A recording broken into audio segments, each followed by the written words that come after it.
अस्सलामुअलैकुम। मोहम्मद अज़हर सिद्दीक अपने programme maths views के साथ हाजिर खिदमत है। 9 फरवरी 2022 रोज़ बुध प्रोग्राम आप देख रहे होंगे। अहम इशूज़ तो बहुत से हैं और इसमें गुफ्तगू भी करनी है, ज़रा सियासी चीज़ों से हट कर गुफ्तगू जो करनी है। इलेक्शन कमीशन ने फैसल वाडा को नाअहल करार दे दिया। और प्रोग्राम आगे चलने से पहले बता दूं, इलेक्शन कमीशन का ये इख्तियार ही नहीं है। आपको याद होगा, मैं तारीख़ के झरोकों में अगर आपको ले जाऊं और मैं यूसुफ रज़ा गिलानी वाज़े सबूत करप्शन और करप्ट प्रैक्टिस के कॉन्टेक्स्ट के अंदर मैंने लिखे ख़त, मैंने कहा मरीम नवाज़ वोट ख़रीदने की, टिकटें ख़रीदने की बात करती रही, आसिफ अली जरदारी ने नोट की बात की, ये सारा रिकॉर्ड का हिस्सा है। हो सका तो चीज़ें मैं अभी आपके साथ चला देता हूँ, टीम सोशल मीडिया टीम चला दे, ताकि तारीख़ ज़रा सफाई के साथ आपको पता नहीं चाहिए। ये उस दिनों की बात है जब सुप्रीम कोर्ट ने रेफरेंस 1 ऑफ 2020 में कहा कि सेनेट के इलेक्शन मॉडर्न टेक्नोलॉजी से कराने चाहिए। मॉडर्न टेक्नोलॉजी आज तक इलेक्शन कमीशन की रिपोर्टें मांगी आज तक आ चुकी है। अगर उसी में ही रेफरेंस 1 का ऑपरेटिव पार्ट अगर आप पढ़ ले, ऑपरेटिव पार्ट जो रिपोर्टेड है, क्या क्या कहा था सुप्रीम कोर्ट ने, किस तरह इलेक्शन कमीशन ने उस पर अमल दरामद नहीं किया, ये रिकॉर्ड का हिस्सा है। और इलेक्शन कमीशन बादियों नज़र में बाइस्ड नज़र आ रहा है। क्या करना चाहता है? अच्छा, ये आईने पाकिस्तान 1973 है, याद रखिएगा। इसका आर्टिकल है 225, election dispute, no election to a house और a provincial assembly shall be called in question except by election petition presented on such tribunal in such manner as may be determined by the act of parliament. Election petition के ज़रिए ये आना है। और मैं तारीख़ी तौर पर चीज़ें आपको रखता चलूँ, फिर मैं आगे लेके आता हूँ। इलेक्शन कमीशन ने साबिक़ वफाकी वज़ीर फैसल वाडा की नाअहली की 2 दरख्वास्तें 2 साल कबल 21 जनवरी 2020 को मुखालिफ उम्मीदवार अब्दुल कादिर मंदोखिल वकील हैं मियाँ फैसल और आसम महमूद की जानिब से दायर की गई थी और 3 फरवरी 2020 को इसका समाअत हुआ था। और मुख्तलिफ समातों में बताया कि आम इंतखाबात के वक्त रिटर्निंग ऑफिसर के सामने पेश होकर मनसूख शुदा अमरीकी पासपोर्ट दिखाया था जिस पर क्लियरेंस मिली। नादरा ने 29 मई 2018 को अमरीकी शहरियत जो है ना सीज़ कर दी थी और सर्टिफिकेट की फ़ोटोकॉपी जमा कराई थी। फैसल वाडा ने 25 जुलाई 2018 को अमरीकी शहरियत छोड़ी, ताहम फैसल वाडा इस कापी को तस्लीम नहीं किया। अमरीकी शहरियत छोड़ने का जो इस्तफसार किया तो उनका कहना था कि उनके पास पाकिस्तान या अमरीका के कानूनी पेपर वर्क का ज़्यादा इल्म नहीं है। और इलेक्शन कमीशन से जो दरख्वास्त गुजार उन्होंने दरख्वास्त की थी कि वो ख़ुद अमरीकी सफारत खाना से सर्टिफिकेट के लिए रब्ता कर ले। अब यहाँ ये समझना है आपको। और जो उन्होंने कहा, ताहम इलेक्शन कमीशन ने यह कहकर इनकार कर दिया कि ये उसका इख्तियार नहीं है। फैसल वाडा ने फिर सेनेटरी में जब मुंतखब हो गए 2021 के अंदर, आपको पता है जब इलेक्शन हुए, और इस तरह की ये दरख्वास्तें उस वक्त की हैं जब वो मेंबर कौमी असम्बली थे, अब उन्हें मुस्तरद किया गया। ताहम इस्लामाबाद हाई कोर्ट ने 6 दिसंबर को इलेक्शन कमीशन को कार्रवाई रोकने की दरख्वास्त मुस्तरद कर दी थी। इलेक्शन कमीशन ने फैसल वाडा नाअहली केस का फ़ैसला 23 दिसंबर को महफूज किया था, जो आज 9 फरवरी को सुनाया गया। ये थोड़ी सी तारीख़ आपके सामने मैंने रखी है ताकि आप लोगों को समझ आ सके। अब तरीक़ाकार क्या है? इलेक्शन पिटीशन, इलेक्शन कमीशन का जो तरीक़ाकार, इलेक्शन एक्ट 2017 के तहत इलेक्शन पिटीशन आनी है। और सबसे पहला काम है, जब कागजात नामजदगी दाखिल करें तो रिटर्निंग अफसर ने फ़ैसला करना है। उस पर एतराज़ात आते हैं या अपीलें आती हैं इलेक्शन ट्राइब्यूनल के सामने, और इलेक्शन ट्राइब्यूनल एक फ़ैसला देता है। ये है इलेक्शन कमीशन।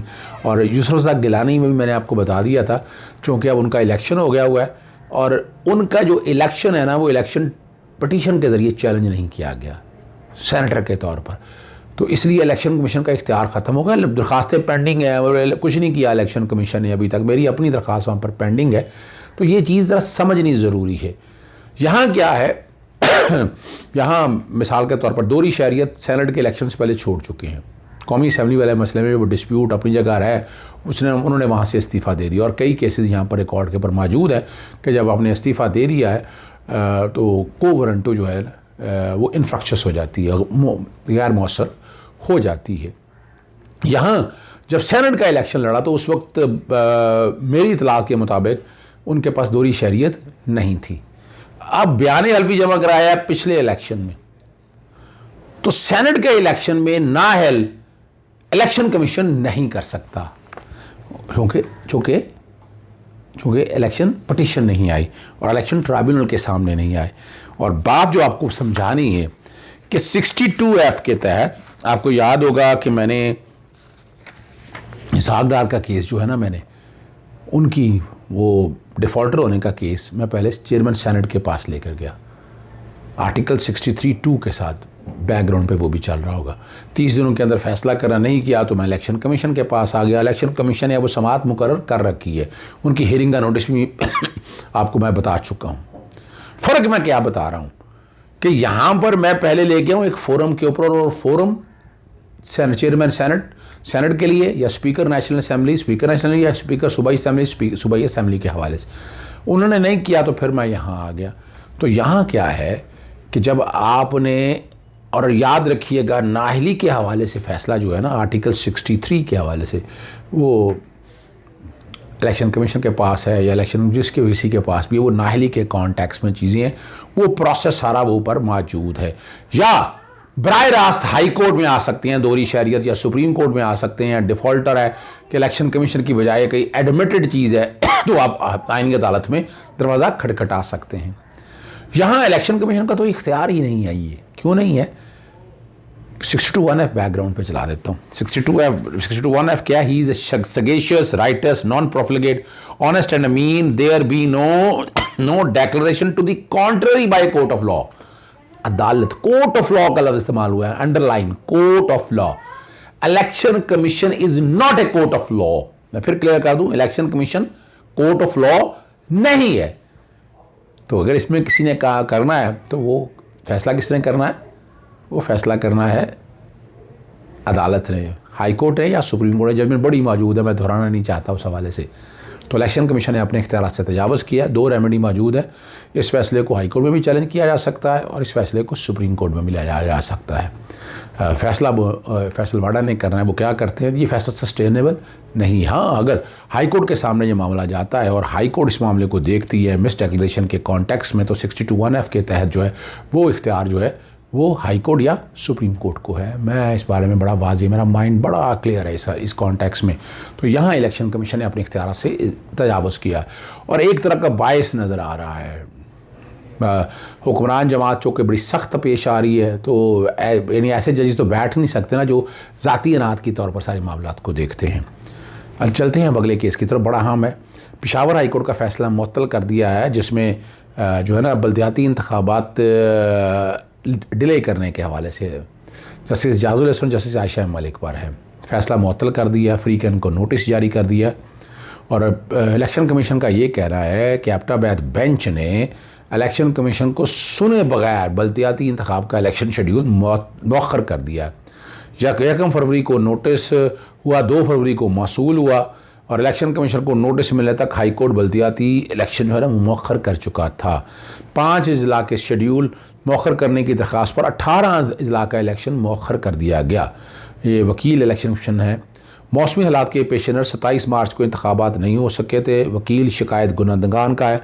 हाई कोर्ट को फैसले से पहले इलेक्शन कमीशन का मौक़िफ़ सुनना चाहिए था। इस बात की तस्दीक नहीं होती कि KPK में मौसमी हालात में इलेक्शन कमीशन में रुकावट डाल सकते हैं, इलेक्शन में रुकावट डाल सकते हैं।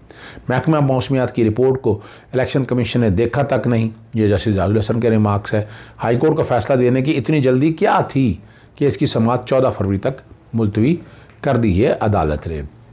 आगे एक और बड़ा अहम केस है और ये भी इस तरह से है। सुप्रीम कोर्ट तहरीक इंसाफ के साबिक़ सूबाई वज़ीर शाह मोहम्मद खान ने नाअहली के ख़िलाफ़ अपील वापस ले ली और वापस लेने की बुनियाद पर जो है ना अपील वो खारिज कर दी है। इलेक्शन कमीशन ने सूबाई वज़ीर शाह मोहम्मद खान को नाअहल करार दिया था। जैसे सरदार तारिक मंसूर की सरबराही में 3 रुकनी बेंच ने की।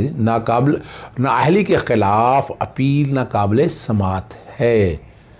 अब समझिएगा बात, ये इलेक्शन पटिशन नहीं है, इलेक्शन पटिशन होती तो अपील सुप्रीम कोर्ट में है। अब नाअहली के हवाले से जब आप करेंगे तो इसकी रेमेडी जो है वो हाई कोर्ट के पास है, जैसे फैसलवाड़ा के केस में मैंने आपको बताया है।